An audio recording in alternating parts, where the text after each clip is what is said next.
Non ci può essere ripresa economica senza rilancio delle costruzioni, lo afferma il presidente dell'ANCE Veneto di fronte a 9 candidati di altrettanti schieramenti politici, pronti a promettere ai costruttori impegni a diversi livelli. Ma se fosse Luigi Schiavo a candidarsi ad essere eletto, cosa cambierebbe come prima cosa? Rivisiterei il patto di stabilità.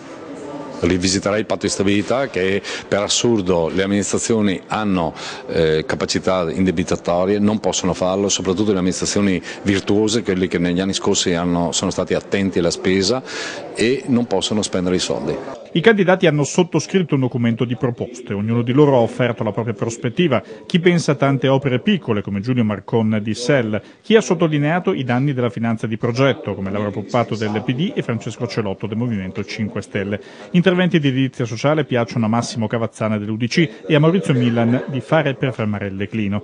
Massimo Bitonci della Lega Nord pensa alla regionalizzazione, Giorgio Conte di FLI alla TAV, Alberto Giorgetti del PDL e Fabio Gava passato alla lista Monti insistono sull'individuazione di chiare forme di investimento e di grandi poli regionali più che provinciali. Tra le tante emergenze, quali emergenze principali per il piano di ripresa? Ma tra le tante emergenze le principali sono innanzitutto il pagamento dei debiti pregressi e poi rilanciare un po' le opere medio-piccole, quelle che possono essere la linfa per le piccole e medie aziende, le risposte ai cittadini che le amministrazioni comunali si sono impegnate magari in campagna elettorale di dare, che non vengono effettuate. Voi speravate in un governo tecnico in precedenza, adesso che